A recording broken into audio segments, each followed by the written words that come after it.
Good morning. Welcome. It is Eric Erickson here, the Eric Erickson Show. I hope you had a great weekend. The phone number, if you want to call in and chat because you've been stuck at home all weekend, although a lot of people have it, they've been venturing outside. The phone number here is 877-97-ERIC, 877-973-7425. A lot of people venturing out and about. We had to go check on some family this weekend, and there were way more people on the road than I expected. Let me give you the count in Georgia where it stands right now. 23,481 COVID-19 cases, 4,377 people hospitalized, 916 people dead.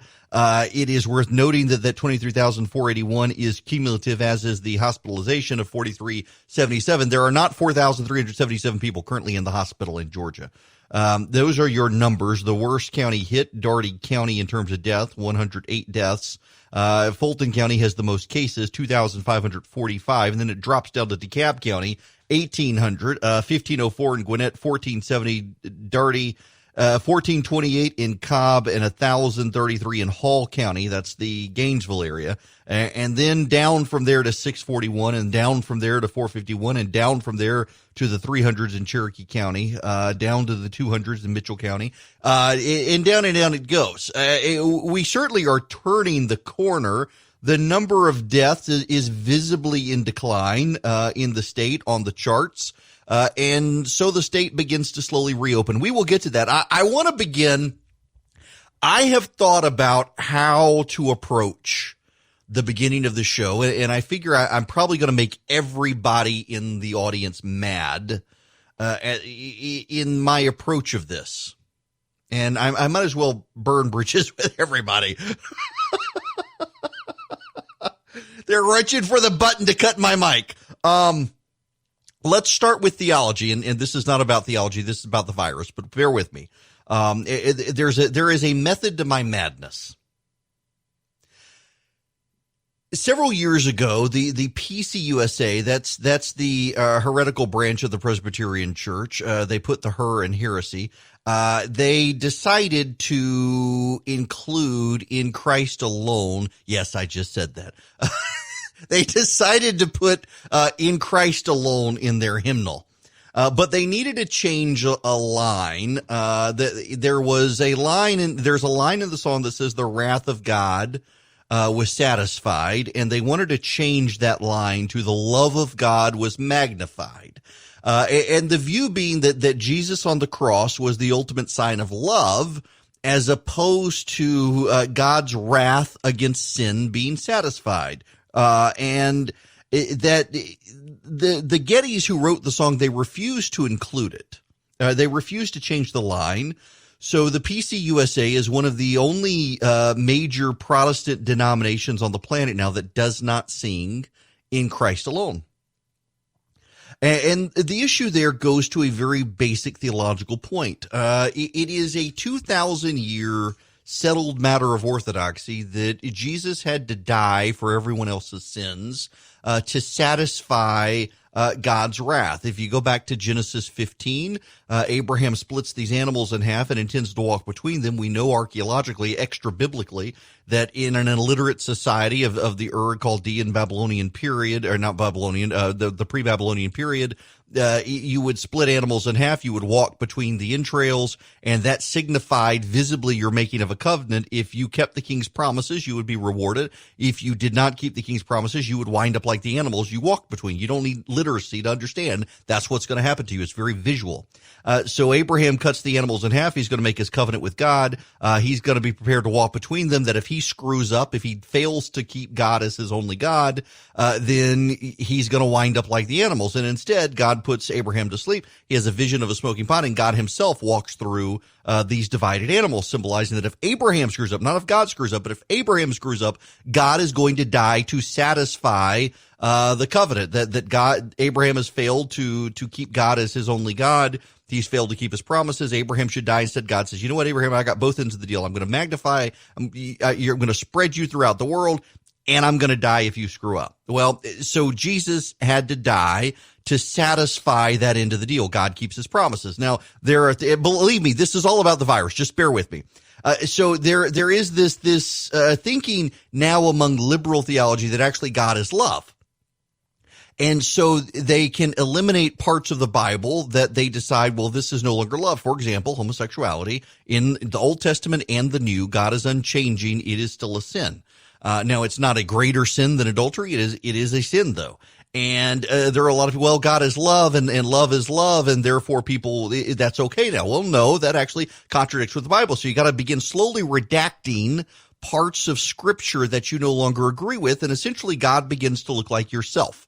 You ignore the parts of Scripture that contradict with you. For example, in the Old Testament, it is very clear, and in the New Testament, it is very clear, God can send pestilence, like a COVID-19 virus, to punish people and also to call people to repent to him. In Amos 4, a very famous chapter of Amos, my favorite book of the Old Testament, God says he blessed Israel richly, and Israel refused to repent, and so God sent pestilence and war, and Israel still refused to repent.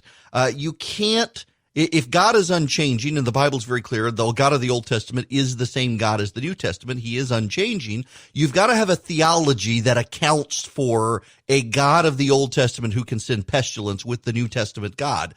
Jesus can be angry in the temple. Why is that? God can throw a punch, believe it or not. And there are a lot of liberal theologies out there that have essentially separated the God of the Old Testament from the God of the New Testament. Some of them make a covenantal argument. It's a new covenant, but God is unchanging. And you have this thing called progressive theology where the Old Testament things that are in the New Testament, you can see some progression. So, for example, the role of women in society progresses through the Bible. The positions of slaves progress through the Bible to the point where Paul is very clearly wants slaves and non-slaves to be treated the same. But then there are other things, for example, homosexuality, that are as condemned in the Old Testament as in the New Testament. So you can see the transitions. You can see in the Old Testament and the New Testament, for example, women in the Old Testament could not be pastors any more than they could be in the New Testament. That did not change. Some roles changed, some did not. You've got to use some level of discernment there. You got to get a whole picture of what's going on. You can't just nitpick and pick the thing that you want and say, well, because this is what I want, therefore this is God. That leads you down all sorts of roads, and you can see in liberal theology, not to pick on the PCUSA again, but it's one of the fastest declining denominations in Christendom, along with the Episcopalians. Why? Well, they decided to pick and choose their theology as opposed to a consistent theology. They got rid of the things that they did not like about God, and so now you go to their services. Many of them are touchy-feely services. They'll select, edit, quote from the Bible. You'll never get into, for example, 1 Corinthians 5 and the like when it comes to condemnation of sins that church no longer believes are sins, even though the Bible's very clear about it. They dance around things. You can't preach in Timothy on women can't be pastors when you've got female pastors, things like that, or you have to try to justify them. Now, why am I starting with theology? Because for my listeners, I think for most of you, that is a common ground understanding, and the reason I want to is because now I'm about to offend the other side of the equation. You need to have a theology that can explain how the God of the Old Testament and the God of the New Testament are the same, and the God of the Old Testament can wipe people out. Because guess what? The God of the New Testament is going to wipe people out as well. Concurrent to that, you need to have a reality where you can recognize that there are differences and there are experts who seem to say contradictory things, but in fact aren't necessarily contradicting each other. We're getting that with the level of truth when it comes to COVID-19, where each side is picking the expert they want who hears only what they want to hear. So, for example, the left right now wants to fire Dr. Birx. The reason they want to fire Dr. Birx, they've liked Dr. Birx all along when Dr. Birx did not have the president's back and seemed to be undermining the president. But Dr. Birx dared to go on with Jake Tapper on CNN and said this. It bothers me that this is still in the news cycle because I think we're missing the bigger pieces of what we need to be doing as an American people to continue to protect one another. And we should be having that dialogue about asymptomatics. We should be having that dialogue about this unique clotting that we're seeing. And, you know, we're the first country that really had young people to this degree. Italy and Europe is about 8 years older than us as a median age. So this is the first experience of this virus in an open society society where we really can understand what's happening to every different age groups. These are the things that we should be talking about and focusing on. So I think as a scientist and a public health official and a researcher, sometimes I worry that we don't get the information to the American people that they need when we continue to bring up something that was from Thursday night. She's talking about the disinfectant and UV stuff from the president on Thursday night, who, by the way, has decided to scuttle his daily press conference briefings in the way they were. He's realizing he's doing damage to himself. But there's Dr. Birx. Jake Tapper asks her about it. And Dr. Birx says, we're missing all the important stuff because everyone wants to be obsessed with the Thursday night comment as opposed to the important stuff. And the left now wants to have her head. Meanwhile, on the right, I have now had, in fact, I'm getting another email right now. It has popped up from another friend of mine. There's a doctor out in California, in Kearns County, California. His last name is Erickson, no relation, Dan Erickson. And Dan Erickson held a press conference where he said it's time to reopen Kearns County, California. The local health supervisor agrees with him. They've been doing a lot of testing in their they run a dock-in-the-box shop, and they're seeing COVID-19 has the same rate as the flu. And we've shut down the economy needlessly. Now, I'm paraphrasing to a degree, but the key takeaway is that COVID-19 is just as in wide circulation as in the flu based on the antibody testing, the testing they've done, and we have overreacted to the virus. And I'm seeing this, and I'm only seeing it from people who say that we've overreacted to the virus. We've wrecked our economy for nothing. And again, now I am over 24 people who have sent me this video now. I got one this morning through the contact line of the Resurgent. A friend of mine just sent it to me. I've had multiple people DM me on Twitter, on Instagram, text message me, and the guy makes some great points. Of course, he's an Erickson, so of course he makes good points. But just as you got to have a theology that accounts for things that seem different in the Bible, you got to have a fact-based, reality-based system of processing, understanding that accounts for differences in what you're seeing. And I say it that way because on Friday, I interviewed the head of Piedmont Health's infectious disease program, the head of Piedmont Health's head of pulmonology, the head of cardiology, an additional pulmonologist, the head of the Georgia Emergency Room Physicians Association, and a state senator who had the virus. And these are all experts, and they're Georgia experts. And they were talking about how we haven't seen a flu like this. They were talking about the antibody test that the guy in California was saying show how this is just as common as the flu. We're pointing out that the antibody tests that are in wide circulation right now are actually flawed and aren't reliable, and that no credible physician is really relying on these because there's more and more evidence that if you've ever had the common cold, you're going to test positive for COVID-19 with the antibody test. Now, is the guy in California more accurate than these people? I don't think so. I don't think he's any less accurate than them. But I think he's looking at things and they're looking at things, and maybe he doesn't realize that the antibody tests are, because he's been so busy, doesn't realize that there are a lot of people who are skeptical of the antibody tests. Or maybe he doesn't care. He said that the public health officials in Kearns County, California agree with him they need to reopen. They rushed out and had a press conference and said, no, actually, we completely disagree with him. The state public health department as well says they disagree. In Georgia, we've got the Daugherty County hotspot. Southwest Georgia is completely overwhelmed. Their hospital's full. They're turning people away. They're sending people with non-COVID-19 to other hospitals if they can. There are hospitals in South Georgia that are having to turn away senior citizens because those senior citizens are coming from COVID-19 hotspots, and those doctors and those hospitals are afraid of spreading the virus. In the Atlanta area, we're seeing hospitals that are no longer overwhelmed. On the coast in Savannah, I talked to the head of the emergency room there, and he says they're not overwhelmed with COVID-19. They've got a lot of room. But he said 100 miles away, down in southeast Georgia, in the Waycross area, they're overwhelmed. They don't have any more room. And in northwest Georgia, in Rome, they're continuing to build out an emergency facility because just to be on the safe side. Because although the Georgia model shows we peaked in certain pockets of the state, including northwest Georgia and in middle Georgia, And in southeast Georgia, we haven't peaked yet. The metro Atlanta area seems to have peaked, and that shapes the model because of the population size.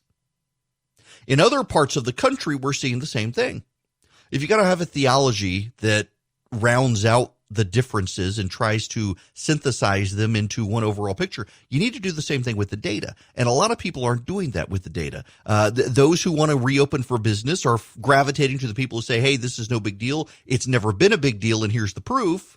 And they're ignoring the people who say, wait a second, those antibody tests aren't actually that accurate yet. We've got some that are coming that are highly accurate. And yes, it does appear that this virus is more widespread than we thought. Aha, proof. No. It's more widespread than we thought, but not nearly as widespread as the initial antibody tests said. Oh. At some point, you got to be able to synthesize all of this information together and come up with a common picture. And there's still so much we don't know, as Dr. Birx was pointing out. And we shouldn't be targeting her or Dr. Fauci for doing their job. We shouldn't be targeting this Dr. Erickson in California for doing his job and making a highly plausible case that it is time to reopen based on the data they're seeing. The overwhelming part of his focus is that they are seeing a substantive decline in the area. We should be able, with precautions, to reopen society. But nobody wants to have those conversations. Everybody's entrenched, or either this always was a bad idea, we should have never sheltered in place, or this is a good idea and we should never, ever not shelter in place, as opposed to, hey, maybe we need to shelter in place for a while, but also there is economic hardship. We have crossed the corner. We have crossed the Rubicon. The numbers are coming down everywhere. Maybe it's time to figure out a way to safely reopen the country, because everyone says this virus is going to come back. If it's going to come back, that means it's not going to go away. Maybe we need to find a way to figure out a way to accommodate it. But that's too much of a nuanced conversation for politics these days, it seems. Let me give you some of the shifts in data so you understand what we're looking at in Georgia. On April 14th, 854 people tested positive. Now, that's actually up from about 754 as testing has come in from April 14th, 857. It fell the next day, April 15th, to 746. Went back up to 795 on the 16th and down to 731. Then a real drop on the 18th to 377, then 467 on the 19th. The 20th saw a blip to 679 on April 20th. You need to understand, based on what I've been told, a lot of that was nursing home patients. And then 463, and then 260, and then 151, and then 37 on the 25th, and do we have any more after that? We haven't gotten the rest of them in, so we'll get the 26th to the 27th, I suppose, coming in at some point today. We are clearly over the hump in Georgia. In fact, the Atlanta Journal-Constitution has gone around the state interviewing different hospitals, and, for example, in southwest Georgia, they're still overwhelmed. Dougherty County is overwhelmed. The whole hospital system there is overwhelmed. Little regional hospitals in the area are overwhelmed. And in southeast Georgia, they are on the borderline overwhelmed, and so much of it is nursing homes.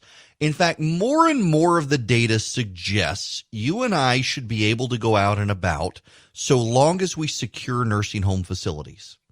And that's part of the problem, is allowing asymptomatic people into nursing homes. The nursing home patients start to become incubators, and they get the workers and the visitors sick. The workers and the visitors leave the nursing home and go back out into the community.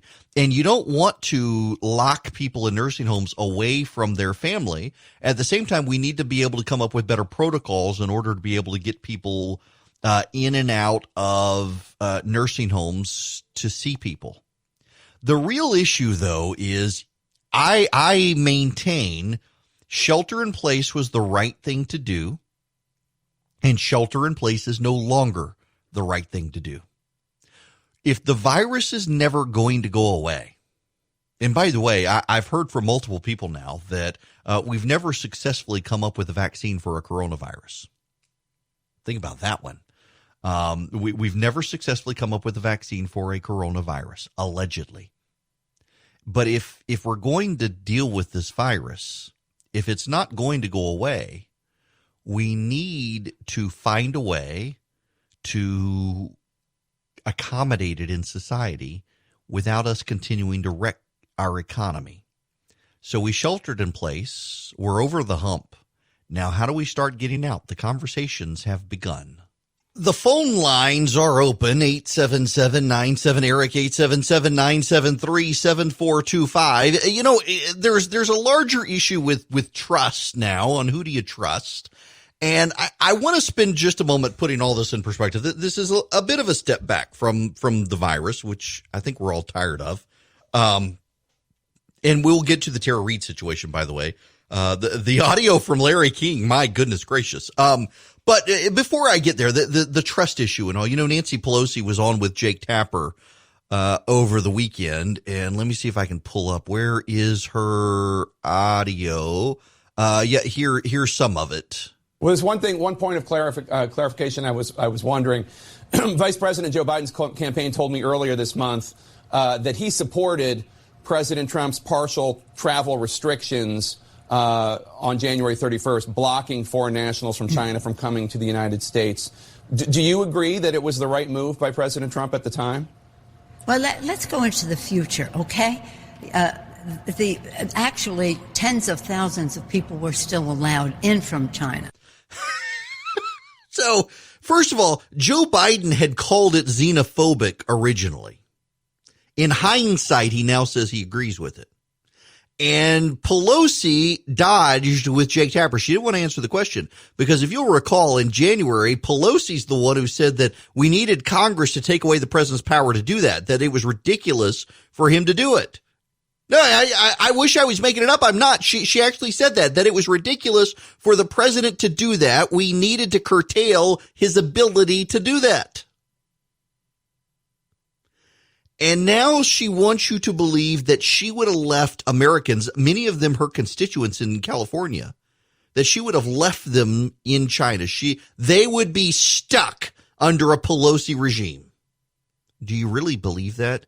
And kudos to Tapper. He's one of the very few people in the media who pushed back on that and brought up her past statements. But most of the media just regurgitated it. There is a level of distrust when you know that the media is in the tank for the left. And the media has always been on the left.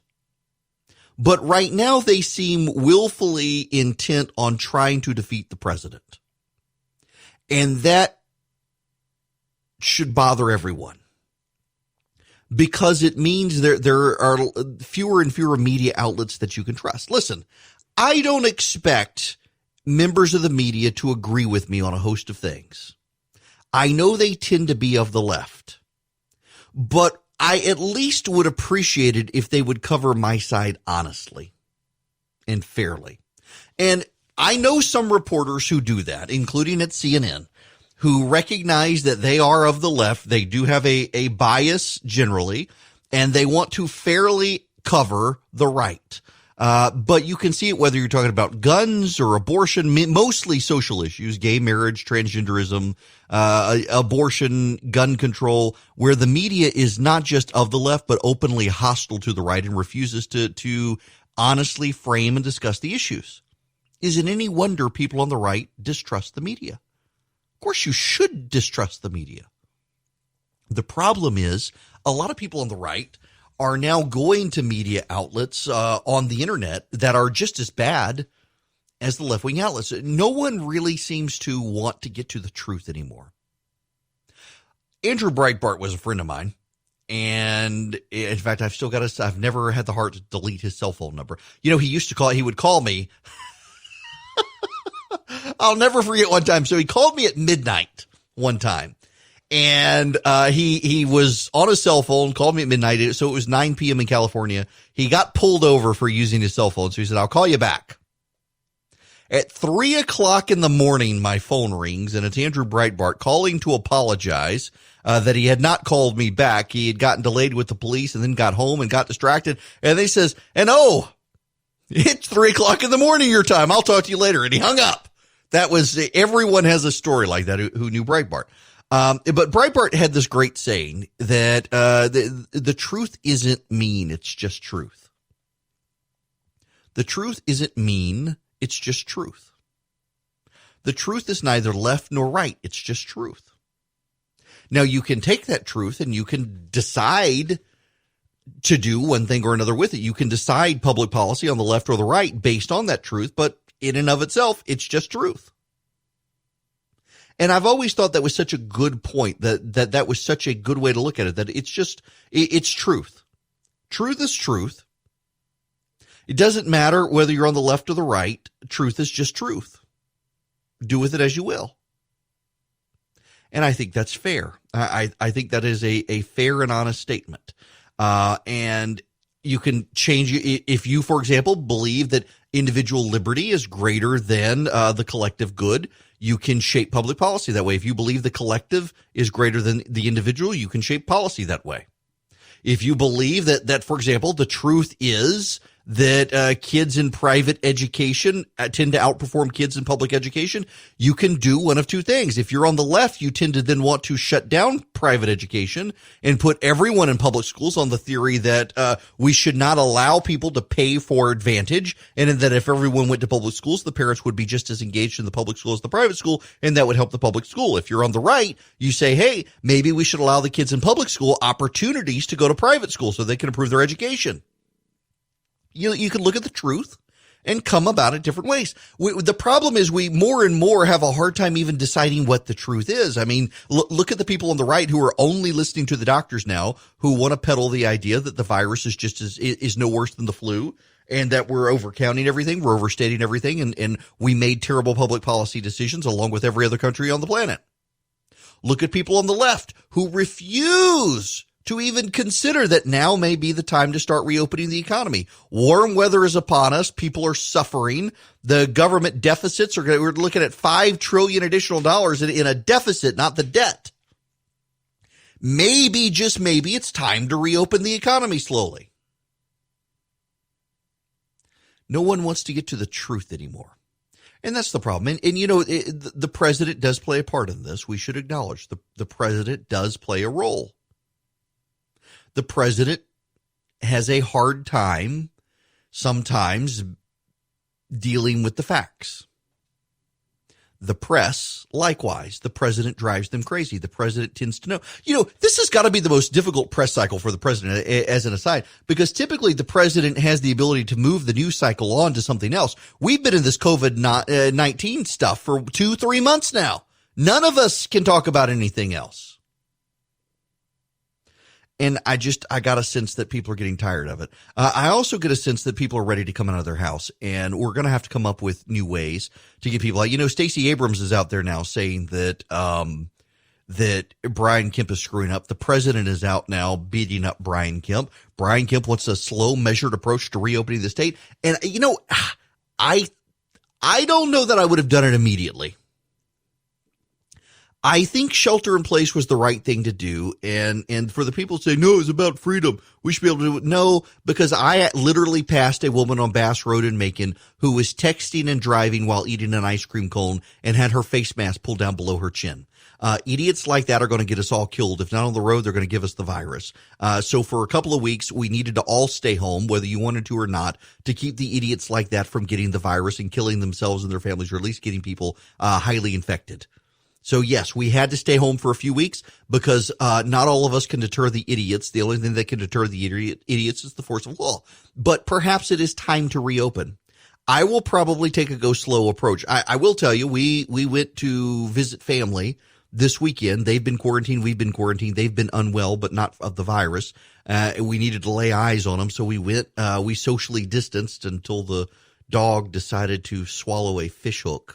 Luckily it only went through her lip. We've got a golden doodle who's a very picky eater, and she nibbles, thankfully.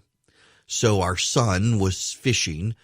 His bait was still on his hook, and before he could deal with it, the dog decided to nibble the chicken nugget he was using for bait, and the hook went through her lip. And there were no vets. Interestingly enough, so we called a number of vets in the area and said, here's what happened. Can we come by? Did she swallow the hook? It's through her lip. And they said, well, no. And we're in Carrollton, and we called multiple veterinarians, and none of them would help. They all had staff who could, but they were only dealing with local clients. No new people at all. One of the downsides of this virus. They're like, well, you can drive to Lithia Springs 45 minutes away, and somebody there can deal with it. And we just decided, you know what? It's not a life-threatening thing for the dog. We're just going to drive back to Macon. and let Dr. Fike, our veterinarian, deal with it. And so we drove back to Macon 2 hours in order to do it. And it's a good thing we did. We couldn't get it out ourselves. So it was a 3-barbed hook. And he had to sedate the dog to be able to get the hook out. There was no getting the hook out without sedating the dog, which we couldn't do. The dog is perfectly fine. But still, it was amazing to me how no vet, given the situation, the dog was in distress. It's like, nope, can't help you.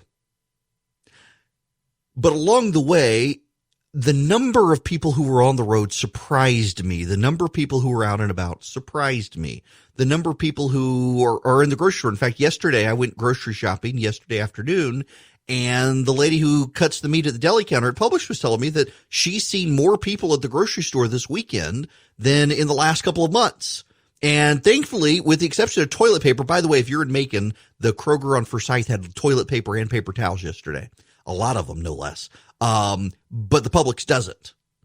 But there were a lot of people, and by and large, you could get everything. I wound up going to 6 grocery stores yesterday to get everything that I needed, but I got everything except for like 2 or 3 items at Publix. And then I had to go to a different Publix to get something else. And then I had to go to Kroger, to get something else. And then where else did I go? Went to a different Kroger to get flour, and then realized, so there is a shortage now on flour.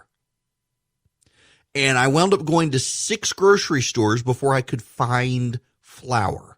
Now, you can get some flour, like self-rising flour. You can get it. Not everybody uses self-rising flour. White Lily self-rising flour and all-purpose flour are generally available. If you want the King Arthur stuff, you're going to have a hard time finding it. Or the Gold Meal or the Pillsbury stuff, have a real hard time finding it. And creamer, the creamer my wife likes for coffee. It was difficult to find that.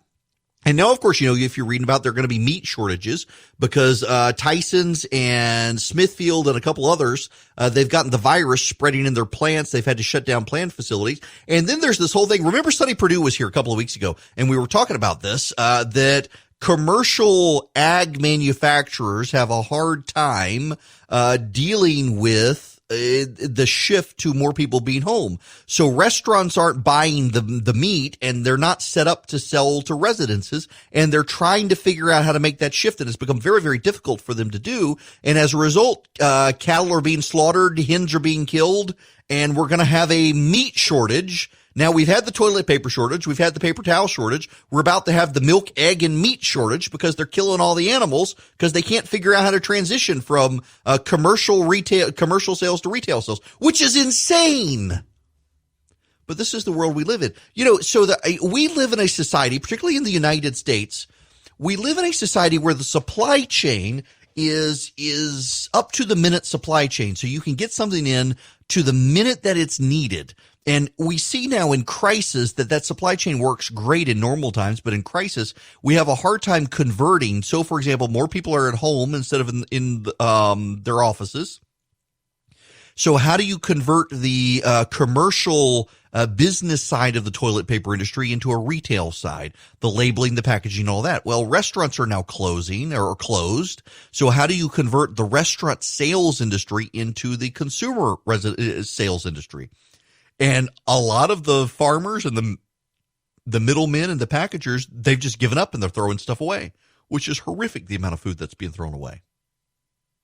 But we're starting to see the upside, downside of things out there.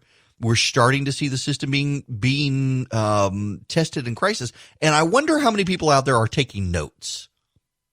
I really am interested to know how many people are out there taking notes on this, saying, okay, in the crisis, this broke down. Here's what we need to fix. And one of those things is the regulatory structure. And I know that the White House has paid attention to this because the White House is very anti-regulation to begin with. And they're starting to see a lot of regulations are stymieing the ability of commercial sales in the ag industry to be able to go to the retail industry. So, for example, if you're selling, for lack of a better word, a giant side of beef, let's call it a log of filet.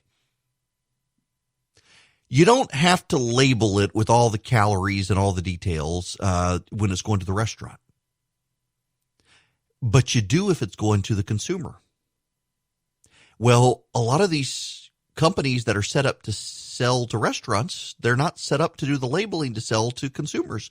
You would think that maybe we should consider waiving those regulations at a federal level, and some of them are being waived, but then a lot of them are also impacted by state regulations, and the state regulators aren't waiving them. It seems like we should be rethinking this stuff. It just seems to me that we should. Okay, the phone number here, if you want to call in, if you want to chime in, 877-97-ERIC, 877-973-7425. When we come back, we got to talk about North Korea. What is happening there? At the top of the hour, we'll get into the Georgia stuff. We will. There's a lot of specific Georgia news, but I want to talk about the Tara Reade stuff. Tara Reade, not the actress. Tara Reade, the Joe Biden accuser. Her mother called in to Larry King Live in the early 90s when it supposedly happened. The audio has been uncovered. It is now being disappeared from the internet, and I want to explain why. It's not a conspiracy. It's pretty obvious when you think about it, but nobody seems to want to think about it. They just want to yell. I've got the answer. The phone number here, 877-97-ERIC, 877-973-7425. What is happening in North Korea? Is he dead or not? Man, okay, so there's a level of Christian guilt here, because a lot of Christian pastors I respect say, Christians should never celebrate the death of anyone. We should mourn a soul that's been lost to heaven and resigned to hell forever. And I'm thinking, yes, I know I'm not supposed to, but still, the sinner in me is pretty glad that this guy will be rotting next to Hitler in hell for eternity. If that's the case, is that the case? We don't really know. Nobody seems to know what is actually the deal here. It appears that Kim Jong-un is dead or dying. And we don't have a sense of it. Originally, there were reports that Kim Jong-un was in hiding as at some resort because everybody around him got the virus and he didn't want it. But now there are all sorts of rumors saying that he's still alive, with rumors swirling about North Korean leader Kim Jong-un. A state-run newspaper tried to prove the despot is alive and well by reporting that he has sent a thank you letter to builders in a seaside resort.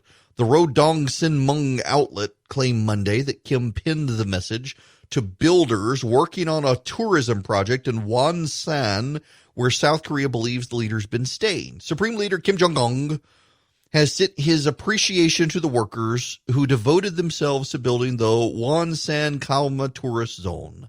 The Korean Central Broadcasting Station made a similar report. The reports are the latest about North Korea's strongman, who's been the subject of rampant speculation in recent days that he's died or was in a vegetative state, or as South Korea says, is absolutely fine. The United States monitoring website 38 North has reported that satellite imagery showed what appeared to be Kim's personal train parked at a station in his Wonsan compound since April 21st. The train's presence does not prove the whereabouts of the North Korean leader or indicate anything about his health, but it does lend weight to reports that Kim is staying there. Questions about the reclusive dictator's health flared after he missed an April 15th commemoration of the 108th birthday of his grandfather, the Hermit Kingdom's founder, Kim Il-sung.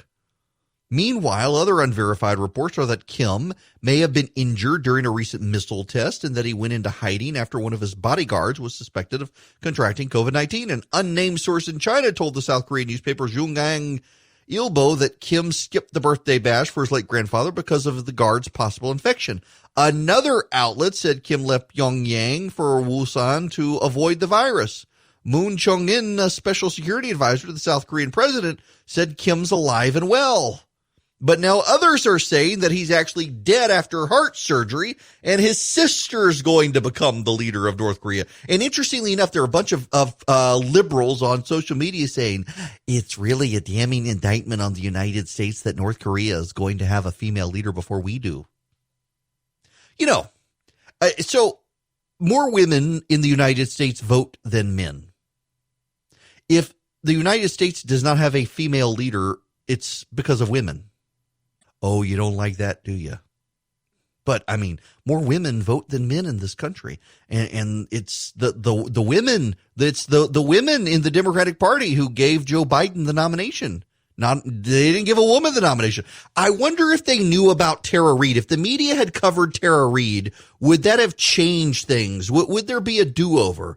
The Democrats are a little bit concerned about this Tara Reade stuff because it's real hard to do all the attacks they've done on Donald Trump and his character when this Tara Reade situation is out there.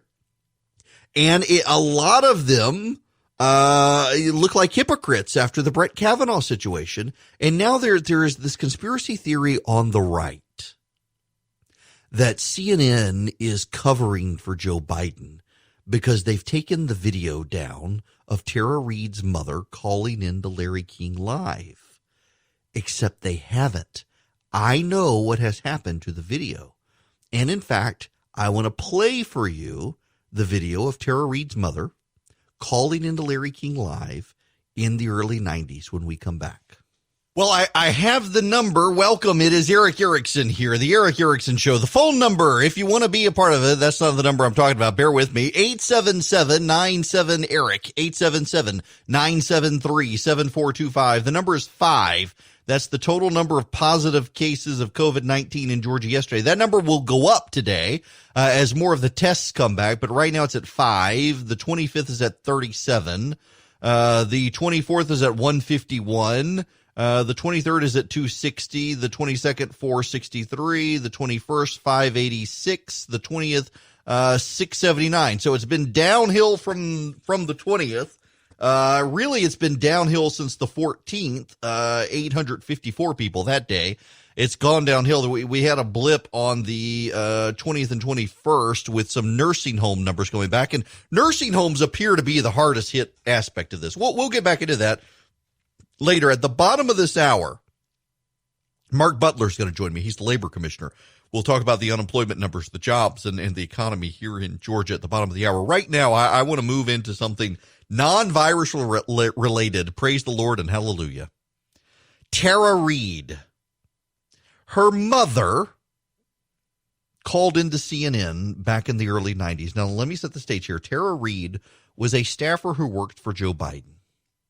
She said that at one point, Joe Biden, if I get the details right, pinned her against the wall and placed his finger where he should not have. That she was sexually assaulted by Joe Biden.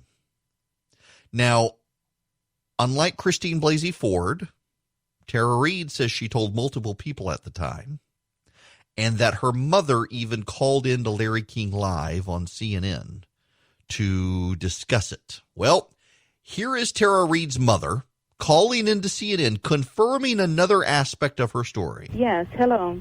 I'm wondering what a staffer would do besides go to the press in Washington. My daughter has just left there after working for a prominent senator and could not get through with her problems at all. And the only thing she could have done was go to the press, and she chose not to do it out of respect for him. Or she had a story to tell, but out of respect for the person she worked for, she didn't tell it. That's true. That's she respected the guy. She didn't tell anyone. Of course, the leftists pointed out that she respected him after he did that to her. What? Okay. Here's the thing. There is a conspiracy theory now on the right that CNN has gotten rid of that audio, that this has caused a Streisand effect. Now, has anyone heard of the Streisand effect? Let me tell you what the Streisand effect is.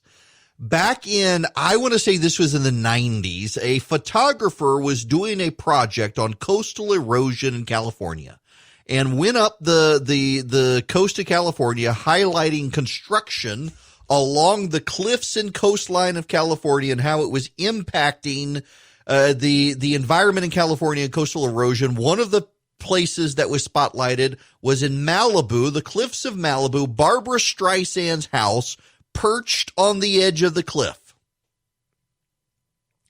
And Barbara Streisand sued to stop the photographer from releasing a photo of her home.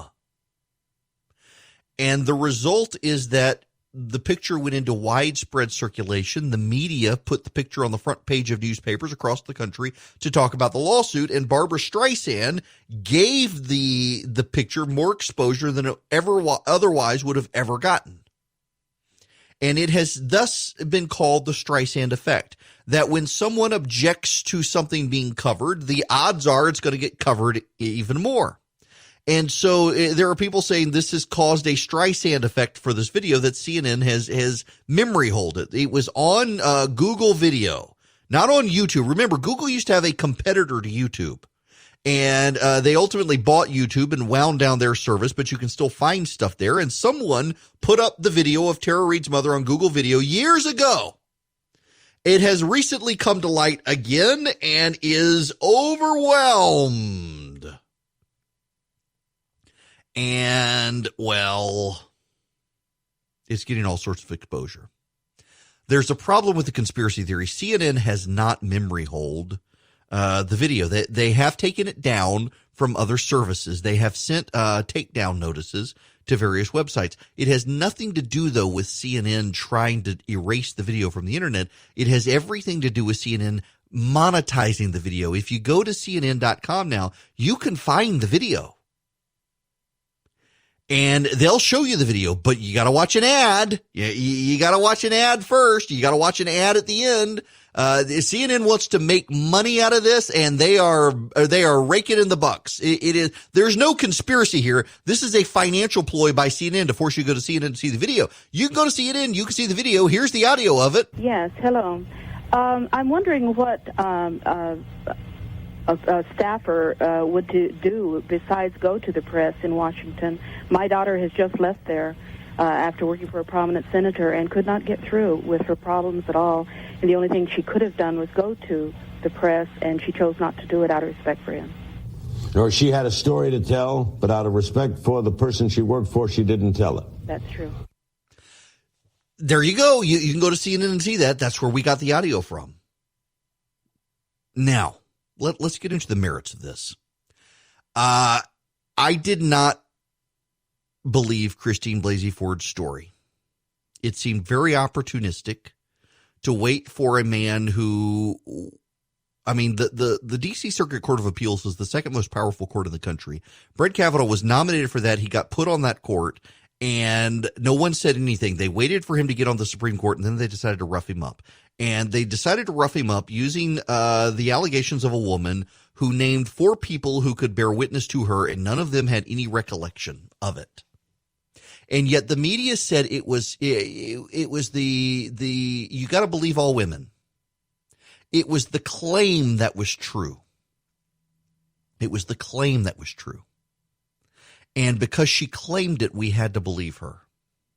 Never mind the evidence. She claimed it. She was going out on a limb. This was a powerful man. She was speaking truth to power. We got to believe her. The very same people who said that about Christine Blasey Ford would prefer you to not believe Tara Reade now. And frankly, I think that is the bigger aspect of the story. Here's her mom saying something happened, but out of respect for the guy, she didn't want to pursue it. So now the guy is running for president of the United States, and now she wants to pursue it. That doesn't add up to me any more than the Christine Blasey Ford story did. I don't think the story here is that Joe Biden did something to Tara Reade. Maybe he did, maybe he didn't. It was in the early 90s. What I think the story here, though, is the hypocrisy. The Democrats held Brett Kavanaugh to a standard because he was going to be a powerful man on a powerful court, and he needed to be held accountable for what he had done. They want to make Joe Biden the most powerful man in the free world and don't want to hold him to that standard. The level of hypocrisy there is telling. That they would hold up Christine Blasey Ford. And by the way, Tara Reade has more evidence than Christine Blasey Ford. There are more real-time extemporaneous reporting. Her mother called into Larry King Live. Tara Reade said her mom called in to CNN, to Larry King Live at the time. And guess what? We found the audio. There it is. I've played it for you twice. Tara Reade says she told multiple people at the time, just like Christine Blasey Ford. The difference is that none of Christine Blasey Ford's friends remember it, and all of Tara Reade's friends remember it. Now, you can say there's distance, and yes, you're absolutely right. There's distance. But if you will recall, who was the tennis star? or the golfer, the professional female golfer who Christine Blasey Ford said could back her up, and the woman has no memory of it. In fact, told Christine Blasey Ford, please don't drag me into this because I don't remember it, and she got dragged into it either. Anyway, and then there's the Michael Avenatti woman who's now been investigated for making up the story, and all the other stories out there that were made up. Remember, NBC News rushed to make a claim that someone at a restaurant, I think they were in Denver or somewhere, that Brett Kavanaugh grabbed a girl and pushed her up against the wall and started kissing her. And that story turns out to have been made up, unsubstantiated and made up. Turns out he wasn't even in the place that was claimed at the time, and we can document that. They rushed out with all sorts of allegations about Brett Kavanaugh. They rushed out any claim to amplify the case, to malign Brett Kavanaugh, to smear him. They did. You know, the Brett Kavanaugh situation is interesting as well because it is that situation where I know among my circle of friends who are conservatives and didn't vote for the president in 2016, they didn't think he was a conservative. They didn't really think he would have conservatives' backs. They didn't trust him. The Kavanaugh hearing was a defining moment of the Trump presidency in that many of the people who did not trust the president decided that that was the moment they would vote for him in 2020. He had Brett Kavanaugh's back. They would have his back. He stood up for Brett Kavanaugh in a way that most others wouldn't. And so they would have his back. And it's worked. It has worked out well for the president in that regard. Some of them, you know, interestingly enough, I'm sensing a trend among some conservatives who are in that camp, that they didn't vote for the president in 2016. They'll vote for him in 2020. And now they're starting to think, I don't know about that. I think the president's press conferences have done him some damage, and they do now want to recalibrate. And they are worried about the polling, and they are worried about Biden. And, you know, the polling, the 2016, the mistake in the 2016 polling, it's not that it was wrong. It's that it was national polling. Hillary Clinton did win the national popular vote. And the pollsters are getting better by focusing on the states that Trump won, Wisconsin, Michigan, Pennsylvania, Iowa, places like that, to see how he'll do. And the polling isn't going well. It's also not going well for some of the Senate candidates. It looks like the president's behavior in the last couple of weeks of making the press briefings combative with the press has actually made Republican senators a little more vulnerable, and they're starting to get antsy. Here's Jonathan Martin talking about this on CNN. Well, they're very concerned at these daily briefings. They believe, Wolf, that the president's using these press briefings to lash out at the press, at his critics in the ranks of the nation's governors, at basically all comers, is imperiling not just his reelection prospects, Wolf, but it's also starting to undercut some of those candidates in his own party running for the House and Senate. And the bottom line is, if he keeps doing these in the minds of a lot of folks in his own party, that he's going to create real political peril going into the fall for the GOP. Now, you can say that's wrong, and feel free to say that that's wrong. But that's the current sentiment within the GOP. I know because I'm talking to the people Jonathan Martin's talking to, and they're ranking members in the House and the Senate on the Republican side.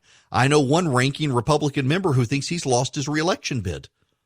And he attributes a lot of it to the president's handling of the virus, that his district is livid. Now, what I tell candidates all the time is know when you're in the minority, even when you think you're right. And there are a lot of Republicans in the minority who think that the president can do no wrong and that these briefings are helping him. It does not bear out in any of the polling out there. And you can say you're okay with Susan Collins losing re-election. You can totally say that. But you're losing a seat in the Senate, and you're making it more likely that the Democrats pick up the seat. And, you know, there is some sentiment in a fraction of the Republican Party that at this point is thinking, you know what? Might as well let the Democrats have it all. I mean, these Republican senators, they don't have the president's back anyway. Might as well let the Democrats have it. But that is a reflection. If the president loses re-election, he more likely than not costs the Republicans the Senate. There goes Ruth Bader Ginsburg's seat to the left. What about some of these ancient conservatives on the Supreme Court? You know, Clarence Thomas isn't getting any younger. There are real world impacts to some of these decisions. That is why the president has curtailed his White House press briefings. They're going to shake up how the press briefings are done now. The president is going to allow the experts to be on the stage more. Why? Because his own advisors have convinced him he's doing himself more harm than good. Originally, if you recall, the president's polling went up in response to his handling of the virus and the press conferences. But at the time, the president was letting the experts do most of the talking. As the president has done more and more talking, his real-world polling has gone down across the board, even in the Rasmussen poll, which is the most favorable poll to the president. He's gone down. So now the president's decided to get back to the basics and let the experts do the talking. And that's actually a good thing. That might actually help him with his reelection. So I can feel a sneeze coming on. Let's see if I can make it to the break. If I suddenly drop out, it's because I've hit the mute button so that I can sneeze without rupturing your eardrums as you listen. So at the bottom of the hour, Mark Butler, the labor commissioner, is going to join me to talk about what's actually happening out there in Georgia in the labor market. We went from 3.5% unemployment, the lowest in state history, to 20% unemployment in a month. And there's a backlog of claims. As you can imagine, they've been overwhelmed with claims. I want to talk to him a little bit about that and everything else they're facing. Stacey Abrams, of course, is using this to try to make a name for herself and be Biden's vice president. So there's a dirty little secret that you may not know. Although it gets talked about enough now, you may now know it. In Hollywood, movie studios campaign for Best Picture. If you will recall, what was the what was Shakespeare? So Shakespeare in Love won the Academy Award. And what year was it? The 71st. It was the Academy Awards. I forget when it was. In any event, years ago in 1999, 1999 Academy Awards, Shakespeare in Love won that picture. It was a Harvey Weinstein movie, and it was one of those where overwhelmed. Here are the other ones. The Thin Red Line, Saving Private Ryan, Life is Beautiful, Elizabeth, and Shakespeare in Love. And Shakespeare in Love won Best Picture over Saving Private Ryan. And it was very clear, although Spielberg got Best Director, it was very clear that there had been an aggressive campaign by Harvey Weinstein to get Shakespeare in Love that win. It was a big play by him. He wanted it, and they won. And it really became a deep frustration for Hollywood. And it was one of those things where Hollywood began to push back on the open campaigning for Best Picture. Well, the campaigns have continued, but ever since then, they've had to be a little more civil about it. They've had to be a little more discreet about it. Netflix poured a lot of money in these past couple of years to win some pictures, and Netflix has typically lost because it's been so open about campaigning. And the same, I think, kind of holds true for the vice presidential race. In the vice presidential race, you can campaign to be vice president, but you can't campaign openly.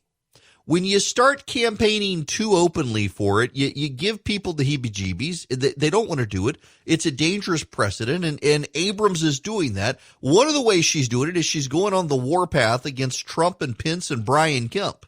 You've called this decision by Governor Kemp a political decision. I'm just curious how you think this benefits him politically. He's taking grief from the president. You and the president are on the same side on this one when it comes to the speed of reopening Georgia. So it doesn't look like it's benefiting him politically, but what's your take on it? Well, I give Donald Trump zero credit for backing away from this because he incited it with his liberation of the states narrative.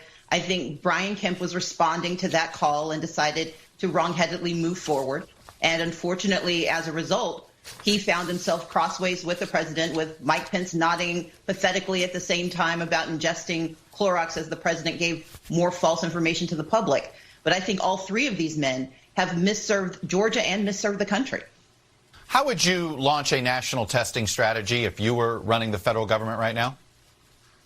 I think what Congress has put in place, the investment in testing equipment and funding for our frontline workers, especially for our hospitals, is critical. But I would also be encouraging states like Georgia and the other southern states and Midwestern states that have refused to expand Medicaid to do so immediately. Part of testing is making sure people trust that they can go and be tested.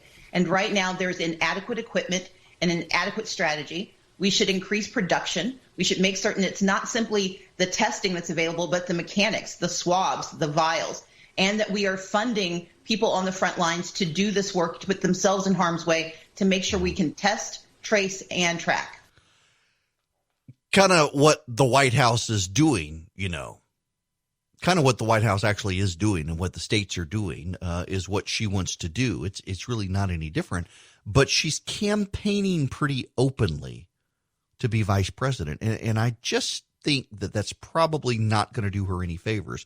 My suspicion is the reality is that Stacey Abrams has only won a state house race in Georgia. She's never won anything else. And when it dawns on liberals that actually she wasn't winning the governorship, she might have gotten into a runoff. I think that's a strike against her as well. But hey, people can dream. Welcome back. It is Eric Erickson here, awaiting the insurance commissioner of the state of Georgia, or not insurance commissioner, labor commissioner, Mark Butler, who's going to be joining us here momentarily. In the meantime, I want to spend a little bit on the Georgia situation. The president of the Atlanta NAACP was on TV talking about reopening the state. Listen to this. We still have an uptick, and we don't have not even 1% of the state of Georgia residents have been tested. We had over 10 million residents, and we down in the thousands who've been tested beyond, and we got over 21,000 patients now, 22,000 patients now. So it is just too soon. It is contrary to the experts, and we need to follow the scientists, follow the people who know what this disease and other diseases are all about, follow their lead and be careful. We want to, if you go back to work, you're earning money, but you wind up in the hospital and on sick bed or even death, what good did that do? We think it's premature. We think the governor was rash. The Democrats in the state want the governor to reverse his decision. That's not going to happen. Already people are beginning to venture out, and I think we're going to continue to have impact in the state. We're going to continue to see this situation go forward, and we do need to understand that there actually is an impact in the black community disproportionate to the white community. I noticed this weekend when I was out grocery shopping, my 6 grocery store run, disproportionately it was white people with face masks on. And my guess is that disproportionately there's tougher access in the black community to find the face masks. It's not that they're not doing it, it's access and resources. And that as well is going to cause problems within minority communities. And we're also seeing, particularly in Hispanic community examples, for example, the larger communities of households of intergenerational families and friends living together among migrant workers. That tends to be the hotspots, hospital or nursing homes rather. And those situations tend to have larger impact, and that is problematic. And it's going to be something that needs to be addressed over time here in the state of Georgia and elsewhere. The nursing home situation, you just can't underappreciate it. We need to come up with real answers for what to do about nursing homes. Now, joining me by phone, the labor commissioner of the state of Georgia, Mark Butler. How are you, sir? Tired, but all things considered, okay. I bet you are. You and your whole staff have your work cut out for you. And I wanted really to get you on and let you talk about that, because I think I heard you say, or someone from your staff say, that y'all are dealing with a situation that even at the height of the financial downturn in 2008, y'all are being outmanned and overrun with claims now. Well, I mean, yeah, if you take a look at the amount of claims that we've already processed in just about 4.5, 5 weeks' time, it's basically more claims. It's over 1 million than we did in the last 3 years combined. It's also more claims than were processed in the entire worst year of the recession back in 2009, and all that in a compacted span of weeks. But not only that, but then the federal government has also instituted 3 new programs. Well, I said they instituted. They've said they're going to, they put them out there and told us to do them, that we're having to put together. One of those programs which never existed before, that we've had to build an application for from scratch. Wow. And I also, I don't know if this applies to Georgia. I assume it does. There was a story in the Wall Street Journal about so many state unemployment systems being built on old programming languages from the 70s and still relying on those old computer sources that are now causing problems. Well, and the thing is, if they would have done a little more research on that article, they would have found that even some of the states that have newer systems, for example, Florida has a much newer system than we do. I think their system may be about 6 or 7 years old, and it's built on a modern architecture. And we're processing claims much faster than they are, way faster. And so, the unemployment claims software issue is a problem that almost every single state is having, and it's had for years. We were actually in a project in partnership with 2 other states to modernize our system, but once it got down to near the end of it, we started looking at the product that they had created, and it was actually not going to be any better than what we currently had. And so, why end up paying, a lot of money for something that's not going to get you where you need to go any better? So the good news for us here in Georgia is we're not dependent on some outside contractor to make all these changes that we're having to do on the fly. All of our software is being built in-house, and even though I know some people will say, well, that's what the problem is. No, actually, if you do compare us to other states, we are able to implement and make changes at a much faster rate and do it much easier because all the applications are being built in-house, and we got a great team doing it. Well, speaking of your team, I know there's got to be a level of both frustration and exhaustion among the staff there right now because, I'm hearing from people trying to get a hold of team members at the Department of Labor and just voicemails overrun, people overrun. Everybody's got questions. It's a friend of mine who is a nurse and her husband actually works for you was saying that they're in this household now where half of their friends are calling to talk to the wife who's a nurse and half of them are calling to talk to the husband about unemployment, and everybody's become an expert. Well, yeah, because right now, I didn't realize how many social media accounts that I could be messaged on until the last 4 weeks. I'm handling hundreds of requests just through that right along and getting people help.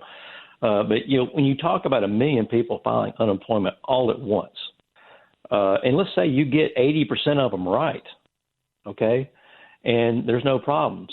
That 20% that has issues, whether that, maybe there's an ID stop or something's not matching up with their name or there's a multitude of things that can stop a claim. Maybe you don't have enough wages. Like we even had one person that said, I've been working for the same employer for 2 years and it says I don't have enough wages. And then when we went and looked and the employer all this time when they've been filing the wages for this employee had put their Social Security number in wrong. So we never had any record. That's the kind of person that needs to be able to get in touch with us. But a lot of the calls we're getting are just, hey, I just want to know the status of my claim, or I got paid for this week. When's my next check coming? And we need to encourage people to stop calling for those types of things because we do have individuals out there that have serious stops on their claim that we do need to talk to them about to remove those stops. We need to verify some things with them. Obviously when we're catching them in house, we're calling them, but obviously getting through to us right now when you've got, 200,000 people calling a day, with 1,000 employees statewide. There's no amount of, call center that you could go out and contract with that would actually put a dent in that. Wow. Well, looking at the projections, I know we've gone from roughly 3.5% unemployment to I think I read 20 the other day, which is just amazing in a month. But looking forward, what you're thinking about the reopening and how the economy might respond to it over time? Do you guys even make those sorts of projections in-house? Well, I mean, the only thing that we worked on it is, and I heard I heard your show a little bit the other day, and I tried to call in, couldn't get through, and yeah, funny. But somebody had called in and asked about the $300 exception on the unemployment, and you were actually correct in how you answered it. One of the things that we looked at the very beginning of this, and we worked with the governor's office to suspend this code section so I could put an emergency rule in. It had to do with the $300 exception. That didn't exist before. And the thinking was when we start opening back up, we know it's going to be a slow roll. And so a lot of people could get called back to their jobs, and their pay is going to be, reduced significantly. And so we worked it out to where the first $300 of your wages per week, they're going to get an exception. They're not going to count against your state benefit. And any amount over the $300 you earn per week will just subtract dollar for dollar from your state benefit. And you need to collect at least $1 of state benefit in order to qualify for the $600 and the CARES Act. We did this so that way people that have been hurt because their income is still going to be down and they still got bills to pay, they can still qualify during this period until things get to rolling again. And we think they can really help not only with individuals to make sure they're able to still pay their bills and actually go back to work and encourage them to go back to work. But it also can, it's also going to be able to help the bottom line of a lot of state, local government taxes too, because you're going to be able to equalize up that person's income that's going to be probably half of what it normally would be. That is something I think that has largely flown under the radar here is the impact on tax revenue in the states. I know the federal government's now looking at this, but that's going to be a problem. And I guess it's going to be a problem as well across the board with future unemployment as well as employers don't have the employees coming in and things. Yeah, I mean, there's a lot of, little issues you got to look at. Now, one of the big issues we hear people talking about is like, oh, gosh, is the trust fund going to run out of money? And I'd say, don't worry about that. That's my job. I'll worry about that. I mean, when I first became labor commissioner, we owed the federal government almost $1 billion from the recession. We paid all that back and got us back up to almost $2.6 billion in the trust fund. Now, if this keeps going at the rate it's going, we'll probably drain that trust fund in the next 6 to 7 months. But when that happens, though, we can borrow money from the Fed at an interest rate that's not too bad, and keep paying benefits. So that's not of a concern. And we've been in debt before and paid it back, and we can do it again. So there's going to be that concern. But yeah, there's a lot of people that are worried about there's going to be a big revenue hole from sales tax. And all that kind of stuff. So that's one of the big reasons why we went to the governor and said, look, here's an idea. Let's increase the income exemption on unemployment. And, if you take somebody that was, let's say you got somebody that was getting the maximum amount of state benefit, 365, and let's say they were in a job and they're bringing them back, but their pay is significantly decreased. And they're going to be under that formula where it's the $300 exemption plus your weekly benefit. You add those together and then subtract $1. All right. And in this case, it would be $664. If you're under that income per week threshold, you're still going to get the $600 from the feds. That puts you, over almost $1,300 a week. Right. That can generate a pretty good bit of income for you and also allow you to spend that money on whatever it is you're spending it on, whether it's your rent or groceries or whatever, and also the income tax portion. And I think in the end, if the employers work it this way and ease their folks back in, it can really help us out all the way around. It's going to help out the claimant, the employer, and the tax revenue. Yeah, I hope so. I hope. Let me ask you one last question before we get out of here. Is there anything you want people? You got a statewide platform now. We're all over the state with this program, in addition to the evening program, and I'll make sure my morning and my evening folks get to hear this conversation. What do you want people to know, bottom line, from the Labor Department right now? Well, I'll tell you this. I mean, my folks are working extremely hard. I mean, we're, all of our offices, even though they're not open to the public right now, they are open, and the people are showing up for work every day, putting themselves at risk. They're putting in 10 to 14 hours a day, 7 days a week. It's a mountain of claims that have to be processed in an extremely short period of time. We are doing a lot of innovations right now, using technology, doing some things that we've never either had to do before or never thought to do before. But, a lot of times when you have a crisis like this, it's kind of the mother of invention. And so, we're seeing some avenues where we can make things more efficient and make things go faster. And our primary goal is to get our families the help they need as quickly as possible. So a lot of our, just think about my employees right now. They're spending a lot of time away from their family so they can help yours. And I know that people are getting frustrated. I know my folks are getting frustrated too, and they're under a lot of pressure. But I mean, they're going in there and they're doing the best they can to make this very difficult situation as easy as possible. Commissioner Mark Butler, I sure appreciate you taking time to stop by and keep up the good work. I know people out there are depending on you guys, and y'all know it, an extraordinary pressure and just performing well. Well, thank you, Eric. I appreciate you having us on and helping us get the word out. There's a lot of new stuff going on out there, and it's been a big challenge, but I've been very impressed with how my team and my employees are rising to the occasion. I know some people have been fussing and saying, "Oh, you guys don't seem like you're doing anything," but I can assure you, my folks are working extremely hard. Fantastic. Thank you very much. Commissioner Mark Butler. I want to play you a couple of clips from Dr. Birx, one of which I played earlier, but there are some more. She was making the media rounds.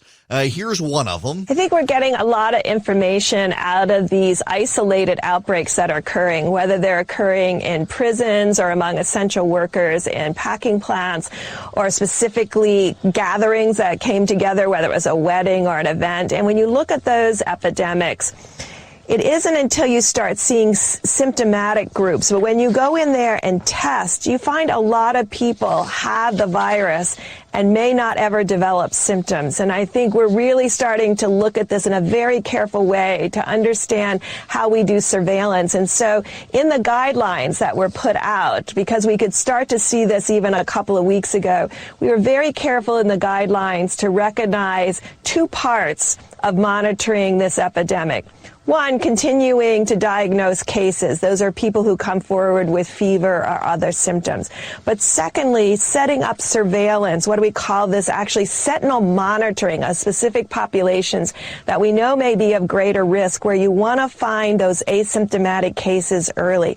Long-term care facilities among Native Americans, inner city metro areas where there may be multi-generational household, to really screen people before they develop symptoms, to really understand if the virus is in the community and increasing or decreasing. This is a novel approach. We haven't had to do this often with respiratory diseases, and so we're bringing together those two aspects to really have a comprehensive plan, working with each and every governor and state and local official to make sure that both components, diagnosis and monitoring for the populations at greatest risk, simultaneously. Now, the media really likes Dr. Birx when she says things like that. But then Dr. Birx was on with Jake Tapper, and he asked her about the bleach and UV comments from the president at Thursday's press briefing. I played this in the first hour. I need to set up the context for you here. This is Dr. Birx on that. It bothers me that this is still in the news cycle because I think we're missing the bigger pieces of what we need to be doing as an American people to continue to protect one another. And we should be having that dialogue about asymptomatics. We should be having that dialogue about this unique clotting that we're seeing. And, you know, we're the first country that really had young people to this degree. Italy and Europe is about 8 years older than us as a median age. So this is the first experience of this virus in an open society where we really can understand what's happening to every different age groups. These are the things that we should be talking about and focusing on. So I think as a scientist and a public health official and a researcher, sometimes I worry that we don't get the information to the American people that they need when we continue to bring up something that was from Thursday night. And as a result of her saying that, there are members of the press who now think she needs to go away. Here's Patrick Gaspard, a progressive pundit on one of the talk shows this weekend. I was just saying there are so many things that are happening there. This is not just a failing of President Trump. Those of us who've worked in the White House understand that what is said at that podium really matters. And the governor of Maryland reported that hundreds of calls flooded their lines about whether or not these disinfectants could work on COVID. But there's another utter defection of leadership there. While all of us are sheltering at home, Dr. Birx is sheltering in silence there in that moment. I know Dr. Birx. I served with Dr. Birx when I saw her speaking truth to power and saving lives in Africa and elsewhere in her leadership in HIV and AIDS. But she has to appreciate that her silence there is a damnable silence. Matthew said that the president should deflect to his experts. Those experts have failed in this response. Now, not only do we have the silence of Dr. Birx in that moment, but for the last many weeks now, Dr. Birx has given us charts, not backed up with clear data that's shared. There's no national strategy on testing. It's every state for themselves. So there's utter failure across the board. And GOP leadership is also failing in its silence here. They don't speak up when American lives are imperiled. They seem to speak up when the polling shows that their seats are imperiled. So Dr. Birx needs to be fired because she's not speaking up against the president. What would happen if she spoke up against the president? Would they prefer that someone more partisan be in her position? Remember, there's been an ongoing campaign by the left to try to drive out of public service anyone who works for the president with any level of credibility. Think of what we would be, the situation we would be in if we didn't have people like Fauci and Birx there. And that's what the left has wanted for years now, is to have no credible people working in the White House. Thank goodness they weren't successful at that, even though they continue to try now with Dr. Birx. Hello and welcome. It is Eric Erickson here across the state of Georgia, and welcome to News Radio KWN, AM 1420, FM 101.3, up in Trenton, the Tennessee Valley.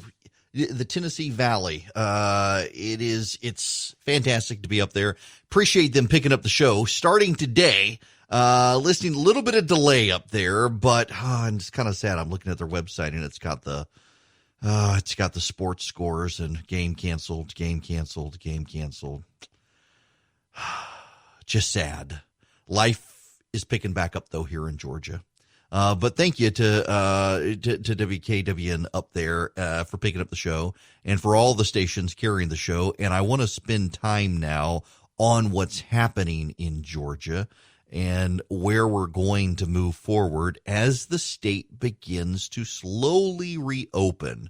I want to give you some data on where we are as a state and give you some of the perspective based on the Georgia Department of Public Health and some of the numbers out there. Right now, we have a total 23,481 people have gotten COVID-19, 4,377 hospitalized, and 916 dead. You need to understand that the hospitalizations and the total, they're cumulative, so it doesn't mean there are 4,377 people currently in the hospital and 23,000 currently infected, just overall. In the last, we are into 8 weeks. And I want to put in perspective for you, just so you have some of the data, because the 8th week of the flu season came towards the end of February here from the beginning of the year, and we got some data for you. So by the 8th week of the flu season in Georgia, there were 2,129 people hospitalized for the flu or pneumonia, and there were 17 people who died in that 8-week period.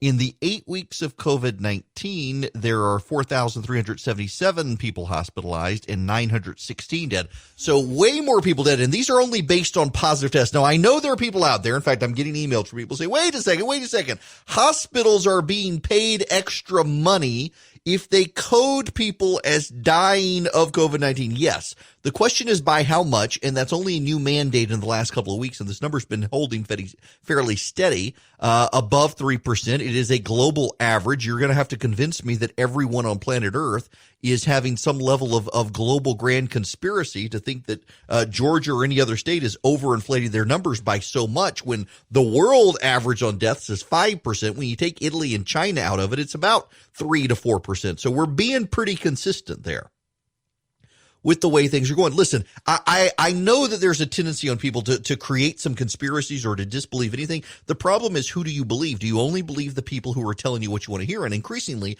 that's what's happening is, I don't believe really 800 people have died of this virus. Here's a YouTube video that suggests that they're overcounting, and I'm going to believe that video as opposed to the actual data. All I can do is give you the data.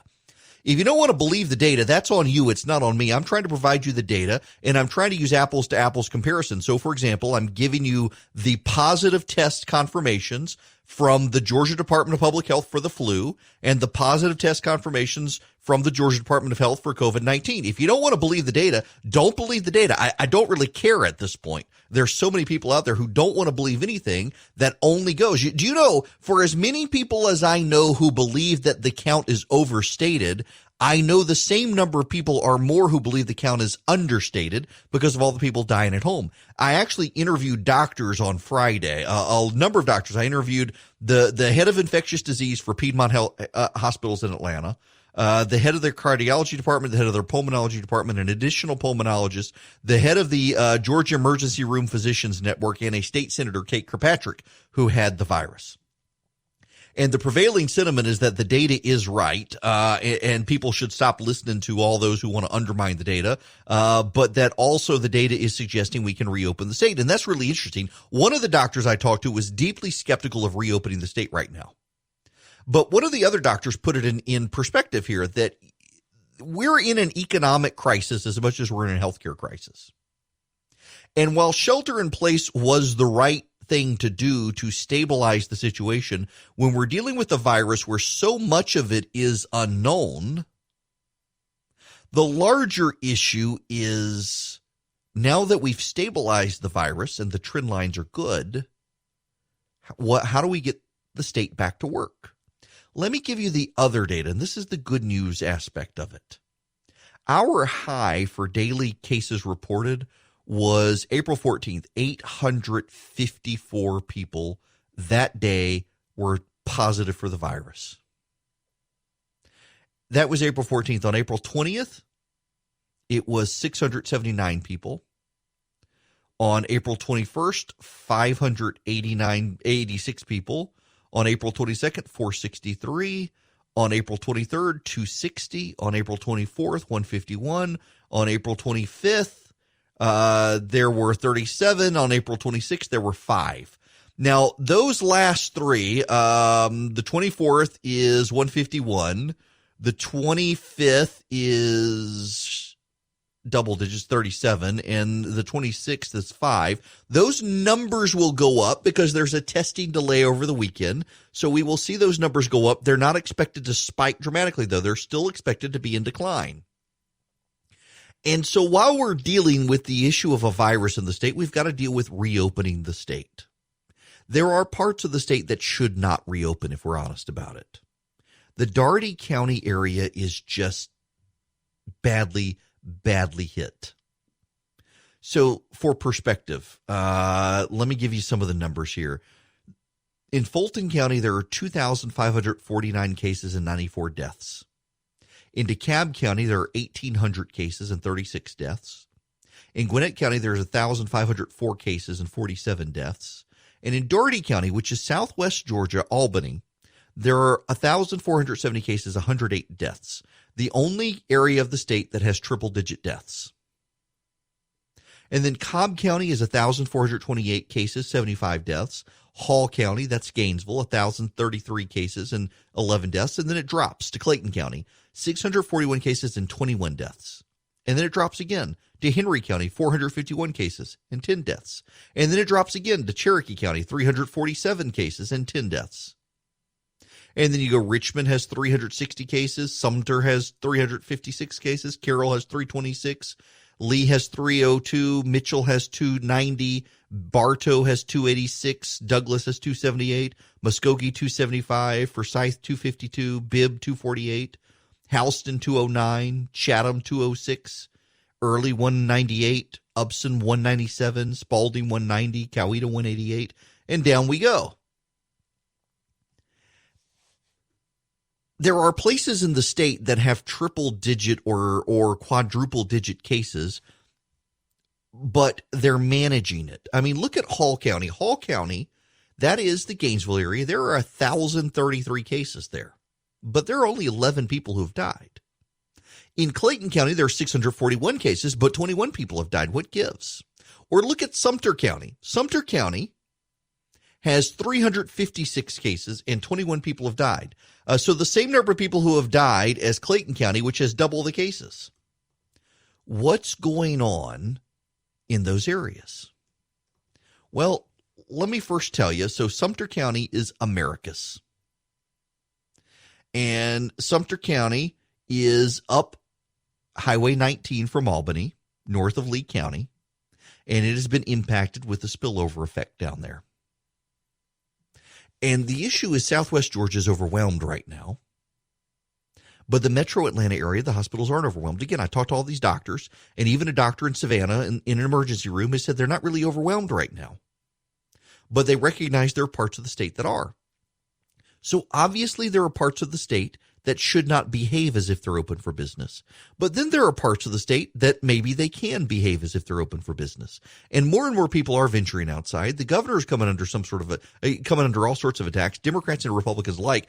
Jonathan Swan, one of the best sourced reporters who covers the White House, has a story out about why the president turned on Brian Kemp.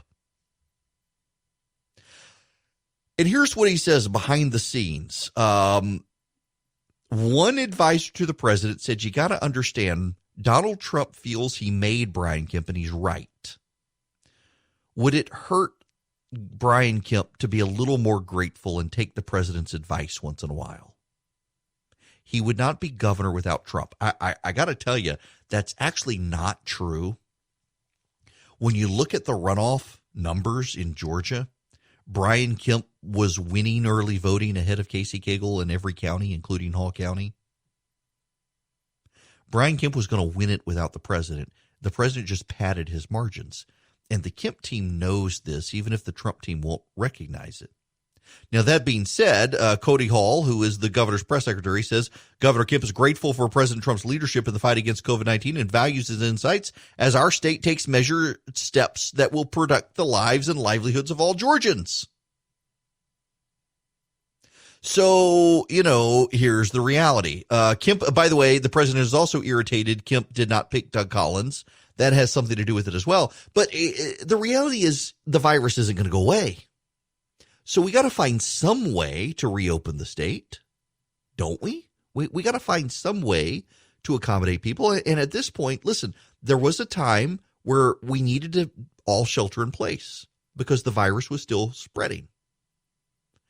But it's very clear from the state data the virus is now declining. Warm weather is here. You heard the White House say the other day that sunlight and warm weather actually will slow the virus.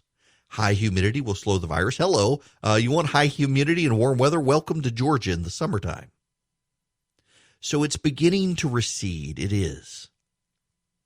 Meanwhile, we've got businesses that are collapsing. We've got small businesses that are filing bankruptcy. We've got people sitting on the sidelines who want to get back in. Y'all, we got to reopen the state. It's time. Now, a lot of us, I would say we probably need to wait another week to comply with the White House. It is obvious that we're not actually complying with the White House because there were a couple of spikes in there in data. The White House wanted 14 consecutive days of decline of COVID-19. We got a couple of days that it went up, and it not higher than our peak on April 14th, but still higher than the preceding days. And the reason, though, and the reason the governor says we can still open is because those spikes come from nursing homes and elder care facilities. We knew that they were going to spike. We knew that was going to happen. That is why we are where we are in the state, and the governor's office believes it's all manageable. If the governor is wrong, let's just be real honest. If the governor is wrong, we're in for a world of hurt. If the governor is wrong,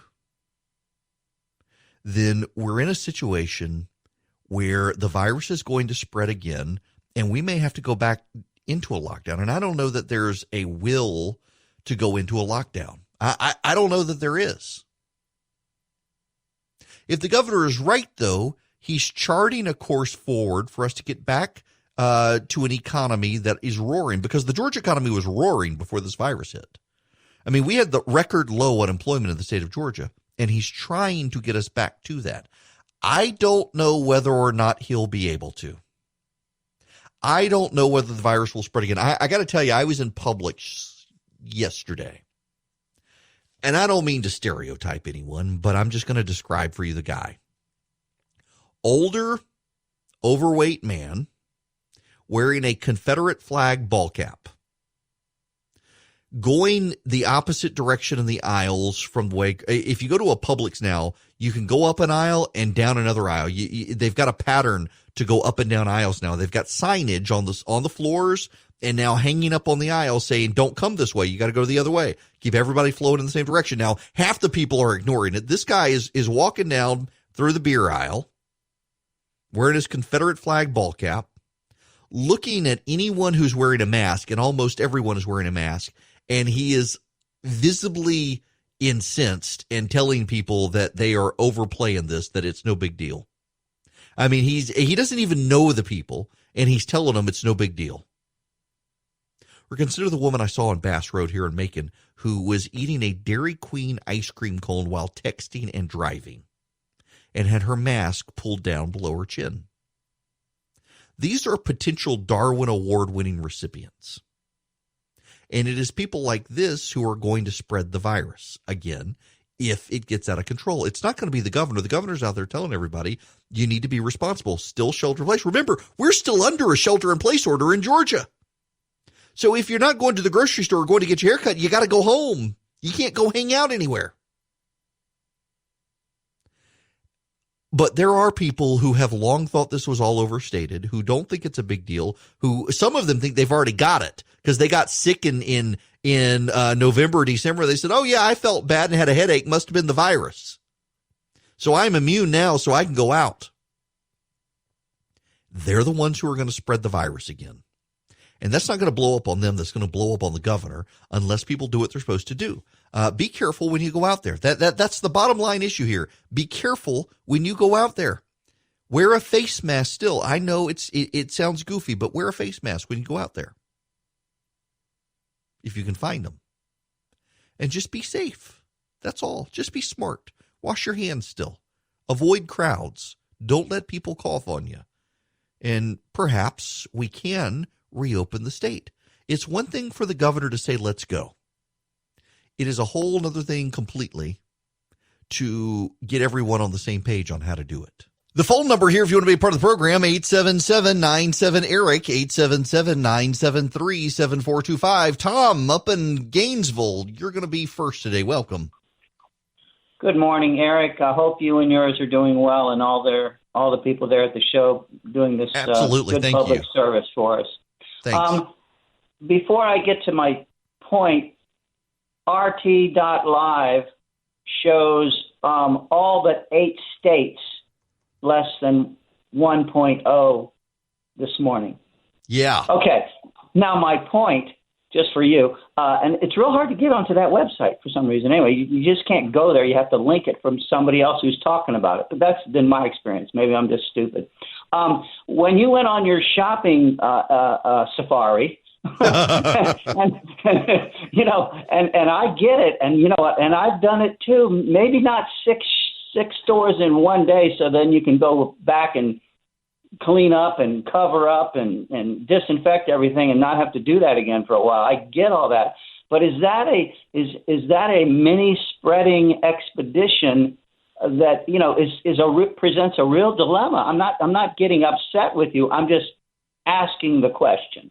Oh, yeah. I mean, it could. But also, if you've got groceries that you need and you can't find them from one store, right now you got to go to the other stores. But Understood. Yes. Yeah. So, I mean, that's why you gotta wear your face mask and use your hand sanitizer.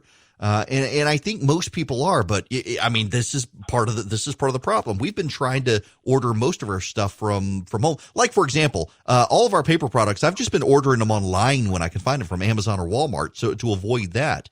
But when you need meat and you need flour and your grocery store's out of it, what do? I know. Yeah. You remember Paul Harvey? What about Paul Harvey? He said this, and this was very prescient back in the day when we only had the influenza to deal with. He said, during this time of year, and now more than ever with COVID, which he didn't know about, he said, do not step forward and shake hands. Step backwards and salute. That's a good idea. We're going to have to come up with something other than handshaking. Although I got to tell you, Tom, and thanks very much for the phone call. I still, when I see people, I want to reach out and shake their hands. Like, I can't do that right now. Maybe we need to go to the Asian model of just bowing to each other. Boy, that'll give you a sense of ego. I may have my staff start bowing to me instead of shaking my hand. I'm afraid I might get a middle finger salute from them instead. Oh, the routines we have to change. For those of you who are just tuned in, so I had to go to the grocery store yesterday. There is a flour shortage right now, and it is very hard to find flour. And we needed it. And it took me 6 grocery stores to find what I was looking for. And I finally was able to find it. And it's hard to find stuff. And also chicken breasts. That was hard to find yesterday. I had to go to several stores to find chicken breasts. And normally that is outside the norm. And increasingly, everything you need is in stock. It's just really random what stores are out of. Like, for example, our local Publix across the street from us has been out of Heinz ketchup. But I went up to Ingalls and Forsyth, 15 minutes north of me. They had ketchup coming out the wazoo, Heinz ketchup. It's fascinating. Also, the number of things that aren't being bought. Apparently, no one eats cauliflower pizza crusts, and I can't blame them. But they're all over the stores. If you want a frozen cauliflower pizza, I guarantee you can find it at every store in America right now. Wow. Also, the RT, the rate of transmission rate in Georgia now, according to the RT.live site, is 0.79. That means the virus is winding down in Georgia. It had spiked back up the other day above 1, but with the newest data, it's gone back down. In fact, it's looking very, very good in the state right now. It is Eric Erickson here across the state of Georgia and now beyond. And the phone number is 877-97-ERIC, 877-973-7425. Nikki Haley has started a petition to stop communist China. Our former South Carolina governor and ambassador to the United Nations wants Congress to step in and get tough with China, in particular, investigate China's role in the COVID-19 outbreak, in their stranglehold on critically important supplies, like, for example, medical equipment and pharmaceuticals, investigate what international organizations are doing cooperating with China, and also support Taiwan, among other things. My friend Tim Chapman, who was with Heritage Action for America, he's been here on the program before, talking about HAVA. He has moved over to Nikki Haley's new organization and is joining me to talk about it. Good morning. How are you? Hey, Eric. I'm doing great. How are you? I'm great. So, Tim, if you wouldn't mind to start with, explain to people what Stand for America is. Stand for America is a policy organization founded by Ambassador Nikki Haley. We advocate conservative policy solutions to the issues we face as a country today. So we are excited to be pushing on this issue of China. We think it's really important. The petition is at stopcommunistchina.com. And I think the American people are just kind of waking up to the fact that China has gotten kind of a free ride for far too long. And this is a major adversary on the global stage, and it's one that we need to begin to take very seriously. I'm glad you raised that issue. I've had this discussion with a number of friends of mine who are sympathetic to Chinese students coming here. And increasingly, in fact, I had this conversation with a dear friend of mine the other day who lost a friend of his, a longtime friend from China, when he began to raise the issue of the communist government and its complicity in covering up COVID-19. And this friend from China severed all ties, didn't want to talk about it, couldn't engage with it. And increasingly, he's noting that we're seeing Chinese students coming to this country. They're getting educated in the United States, and they're not actually investing in American democracy. In fact, many times they then go back to China with their learning. And he's wondering, why do we continue to treat China as if it's a third world government in need of our help when increasingly it is an adversary? Well, I think there was this theory that was popular in all the Western nations for quite some time, which was that as we move into a globalist era, if we just bring China in and we give them a seat at the table and we trade with them and we do business with them, that they will westernize. But communists don't work like that. They are hardline ideologues, and they are committed to their communist ideology.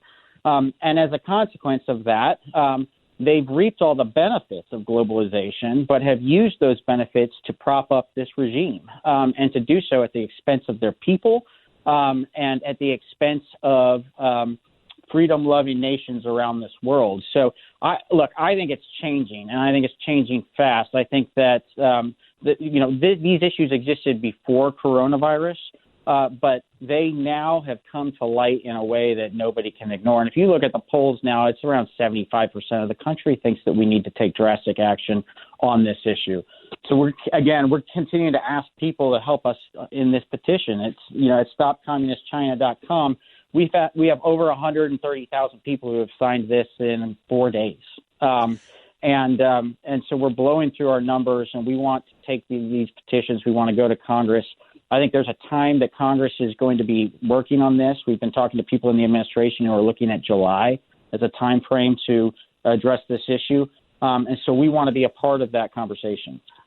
I remember a speech Margaret Thatcher gave years after she had left the premiership in Great Britain. And she said one of the things that she miscalculated on was handing Hong Kong over to the Chinese. She assumed that Hong Kong would be able to spread Western democratic values into China, and all China did was allow those people to continue making money and forget their Western values, and they never expected that the communists in China would actually turn Hong Kong on its head as they have, and now we see in the last week they've been cracking down on democratic leaders in Hong Kong while the rest of the world's been distracted. It does seem that the West miscalculated how it could deal with that communist nation, particularly for so long after the Soviet Union wanting a communist balance to the Soviets. And now it almost seems like maybe we need to find some way to bring Western allies together to push back on China. Yeah, absolutely. You mentioned Thatcher. I remember a Winston Churchill quote. He said, "I tell you, it's no use arguing with a communist. It's no good trying to convert a communist or persuade him." He had it right. And we thought we could convert them. We thought we could persuade them.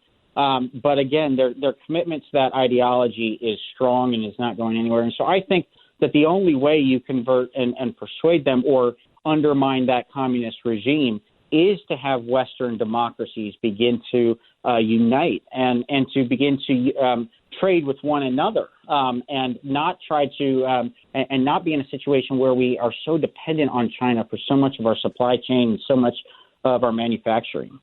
Well, let me ask you that, because I know you and I tend to be sympathetic on the free trade and the global manufacturing side of things, but it increasingly is clear we get so much of our medical supplies from China, and we almost, if we were to disrupt trade relations with China right now, more so than the tariffs the president imposed, we would be at the short end of the stick given how much of our medical supply comes from there. Yeah, and so I think what's called for in this environment is a more strategic approach to thinking about how we rely on different countries. We should not have all of our stuff in China. We should be able to source things to other countries so that we're not totally reliant on one country and bring a lot of it back here. So I think you'll see a lot of that going forward, and you'll see markets moving from China to other nations that aren't hostile, that aren't communist in their ideology and are not bent on, in fact, bent on global domination. And so I think that's a good development, but we got to get that right in the policy. And a lot of policymakers are starting to craft those types of pieces of legislation right now. So beyond the petition, what should people be doing? Oh, well, Eric, first, just in general, people should be as active as they can in voicing what's going on, voicing how this crisis is impacting what's going on around them. The next few months are just so critical, and I think Congress needs to hear about smart ways to begin to reopen the economy. Congress needs to be hearing about real problems with some of the stimulus bills that have been passed and how money's not going to the people that need it the most. Stand for America is voicing all of those voices, and we are making sure that people hear it. But I think people need to be active. They need to be engaged. They need to be helping their fellow citizens, but also making sure that their representatives know how the crisis is impacting them. And give us the website one more time where the people can go sign the petition. It's stopcommunistchina.com. Pretty simple. And you can sign the petition there and be part of what we're doing at Stand for America. We welcome the support. Well, look, I appreciate you stopping by to talk about it very much so. And good to hear from you as always. Yeah, Eric, great to hear from you too. Keep up the great work. Thanks very much. Tim Chapman with Stand for America. It is stopcommunistchina.com is the petition trying to get China some accountability, build some groundswell of support within American domestic policy to deal with it. Here is Tom Cotton as well on the issue on the Sunday shows this weekend. So, Maria, again, it was obvious by mid-December to Chinese authorities that this virus was highly contagious and very deadly. They also knew that as this virus began to spread outside Wuhan, it would wreak economic havoc throughout China. And in fact, China had the first contraction in the first quarter of this year since the Cultural Revolution ended in the 1970s. I believe the Chinese communist leaders, when they were aware of those facts by mid-January, made the conscious decision not to explain to the world that it was transmissible between humans, not to shut down travel, not to ask for American or other kind of international scientific help, but to allow this virus to escape their borders. Because if they were going to suffer an economic contraction, they were not going to allow the world to continue to prosper and China be the only country whose economy was declining. They might see an absolute decline in their economy, but they refuse to see a relative decline, especially relative to the United States. So we need to deal with the Chinese situation.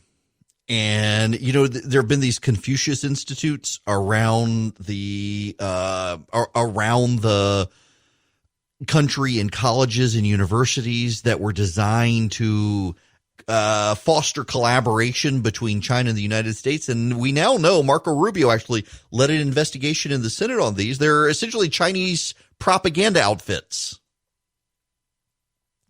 And we also now know that the Chinese have been, for the last number of years, have been working collaboratively with people inside the United States to try to foster sympathy for China. And it's an ongoing problem. And it is a problem that Congress for a long time has been trying to avoid dealing with. And frankly, it's a problem that Congress hasn't wanted to deal with because there are members of Congress who are sympathetic.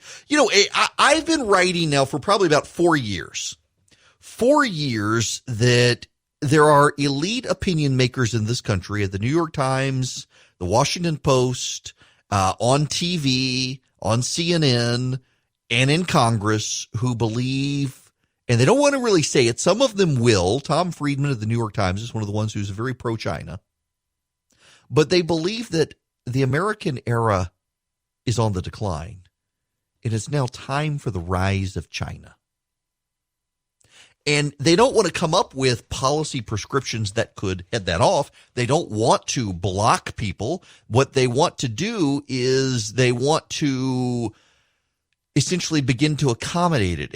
In Hollywood, it is also a prevailing thesis that the rise of China. Look at how many Hollywood studios are dependent on the Chinese box office now for profitability. And they've just gradually come to accept that China is going to be the place to move forward. And China is the place that is going to be the dominant country, and we should accept it. But there's a problem. Chinese communist values are not compatible with the Western world. And we should be willing to point that out. And we should be willing to mobilize the Western world against it. And we've got the perfect opportunity right now. Do you know China is threatening to halt imports from Australia, Australian beef and wine, because Australia wants a global accounting for what China knew or did not know about the virus.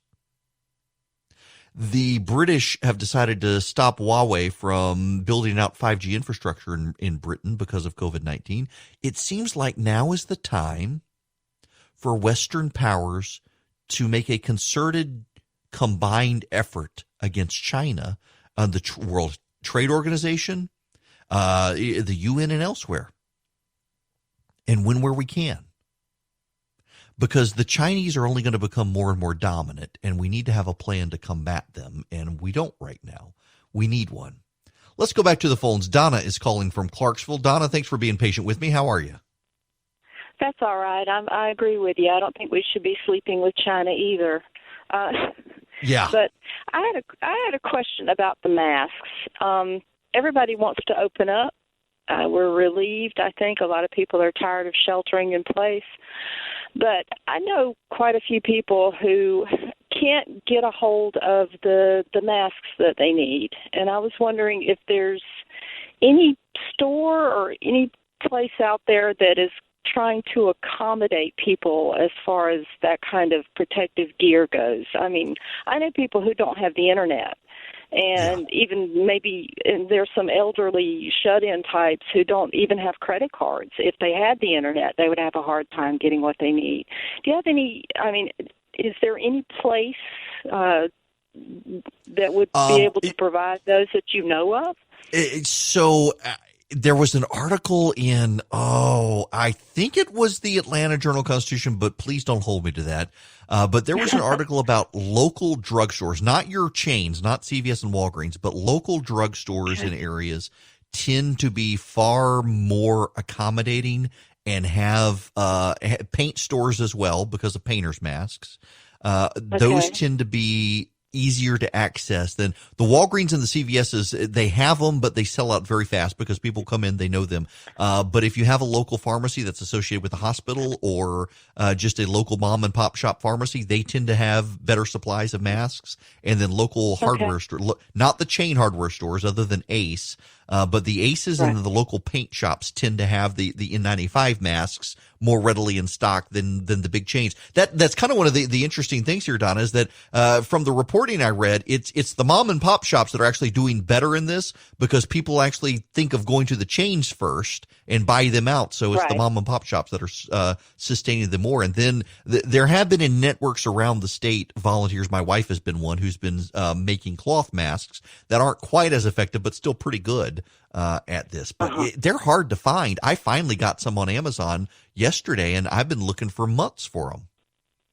Well, my computer has been on the fritz. Everything decided to break down once all this started, and I haven't worried that much about it. But like I said, I ran into a little lady, and she was is an elderly lady, and she was just in fear.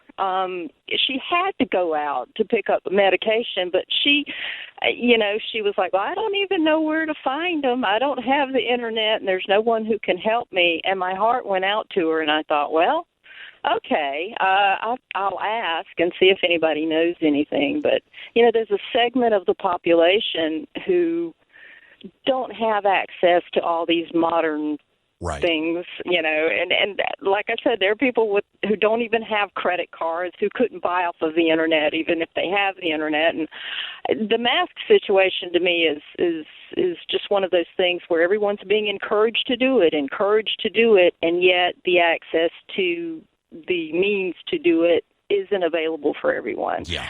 There's an assumption now that everybody has stepped into modern times, and modern times Right. haven't reached everywhere. Well, yeah, you're right. Particularly the people who have to use the satellite internet and it's so slow. Donna, I got to leave you there because I got a break. But yes, you're right. And I mean, look, I tried for months to get masks, even when the CDC was saying everybody don't wear masks, only for the healthcare providers. I was thinking, probably ought to get some, and couldn't. They're sold out everywhere.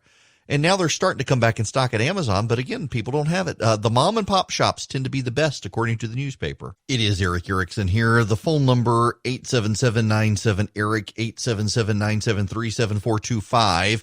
I went into Publix yesterday and was walking down the baking goods aisle. That's where they also have the sauces and stuff. And there was Mrs. Griffin's barbecue sauce. And a guy saw me and said, "Here's your sponsor." Yes, they are. Thank you to the listener. I didn't get the guy's name. That happens more and more. It is great barbecue sauce, and I very much appreciate them sponsoring the program. If you need a good barbecue sauce, old school, great Southern barbecue sauce, Mrs. Griffin's is the way to go. You can find it at your local grocery store. Go to mrsgriffins.com. You can buy two, get one free if you go right now. So PPP has been funded, and the Small Business Administration is already saying today that they're being swamped with applications from people. Congress is already saying they're going to have to fund this thing again. I don't understand for the life of me why they are doing it only incrementally. It makes no sense. You know what Denmark did? Denmark decided that the government was just going to cover the payroll of companies. The result is that in Denmark, they stepped up, paid payroll, and they haven't had this lobbyist free-for-all in their government. You haven't had people nitpicking, and they haven't had to keep coming back for more. And in this country, we're having to do this just step it up. It makes no sense to me.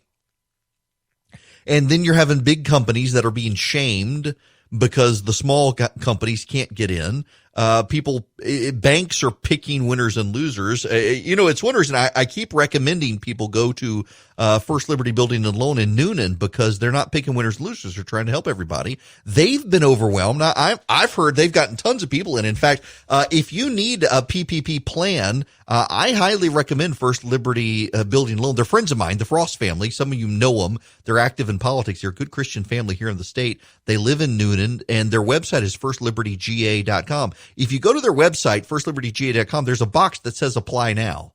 And you can click on that and you can get your application in. The SBA is starting to accept loans today. So if your small business needs payroll protection, I would recommend a smaller company. I know I talked to Mr. Frost last week. They've hired new staff, got new computers to be able to help. They can't guarantee anything, obviously. No bank, no lender can guarantee that you'll get into the program.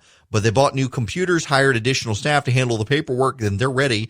If you go to firstlibertyga.com and click the button, you can apply for payroll protection online with that company. Good people, too.